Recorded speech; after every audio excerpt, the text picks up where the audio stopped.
My name is Henry Cavill and I play Geralt of Rivia in Netflix. I'm here to take you back to where we first met the Witcher, this book, The Last Wish. Let's begin, shall we? As usual, cats and children noticed him first. A striped tomcat sleeping on a sun-warmed stack of wood shuddered, raised his round head, pulled back his ears, hissed, and bolted off into the nettles. 3-year-old Dragomir, Fisherman Trigla's son, who was sitting on the hut's threshold, doing his best to make dirtier an already dirty shirt, started to scream as he fixed his tearful eyes on the passing rider. The Witcher rode slowly, without trying to overtake the hay cart obstructing the road.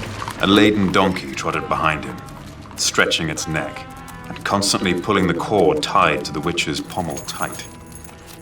In addition to the usual bags, the long-eared animal was lugging a large shape, wrapped in a saddlecloth on its back. The grey-white flanks of the ass were covered with black streaks of dried blood. The stranger was not old, but his hair was almost entirely white. Beneath his coat, he wore a worn leather jerkin laced up at the neck and shoulders. As he took off his coat, those around him noticed that he carried a sword. Not something unusual in itself.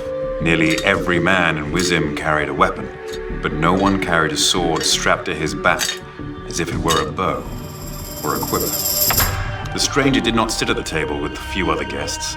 He remained standing at the counter, piercing the innkeeper with his gaze. He drew from the tankard. "We'll give you a hand," the pockmarked man hissed. He knocked the tankard from the stranger's hand and simultaneously grabbed him by the shoulder, dug his fingers into the leather strap which ran diagonally across the outrider's chest. One of the men behind him raised a fist to strike. The outsider curled up on the spot, throwing the pockmarked man off balance. The sword hissed in its sheath and glistened briefly in the dim light. The place seethed. There was a scream, and one of the few remaining customers tumbled towards the exit. A chair fell with a crash, and earthenware smacked horribly against the floor. The innkeeper, his lips trembling, looked at the horribly slashed face of the pocked man, who, clinging with his fingers to the edge of the counter, was slowly sinking from sight. The other two were lying on the floor, one motionless, the other writhing and convulsing in a dark, spreading puddle. A woman's hysterical scream vibrated in the air, piercing the ears as the innkeeper shuddered, caught his breath, and vomited. The stranger retreated toward the wall, tense and alert. He held the sword in both hands, sweeping the blade through the air. No one moved. Terror, like cold mud, was clear on their faces, paralyzing limbs and blocking throats. 3 guards rushed into the tavern with thuds and clangs. They must have been close by. They had truncheons wound with leather straps at the ready, but at the sight of the corpses, drew their swords. The Rivian pressed his back against the wall and with his left hand pulled a dagger from his boot. "Throw that down," one of the guards yelled with a trembling voice.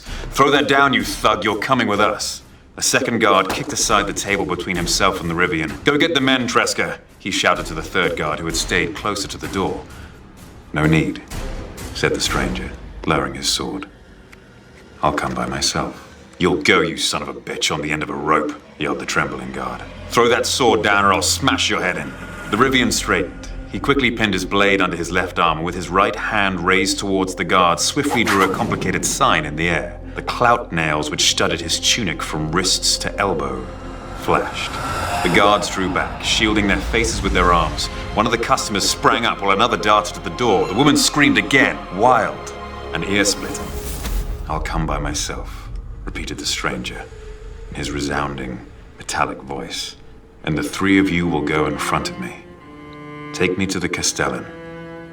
I don't know the way." "Yes, sir," mumbled the guard, dropping his head. He made towards the exit, looking around tentatively. The other 2 guards followed him out backward, hastily. The stranger followed in their tracks, sheathing his sword and dagger. As they passed the tables, the remaining customers hid their faces from the dangerous stranger. And there you have it. It's not easy being a Witcher. Trust me, I'd know. You'd think people would be a little more grateful when you save them from monsters. Thank you for joining me for this reading. But as you know, Geralt's adventure is just beginning.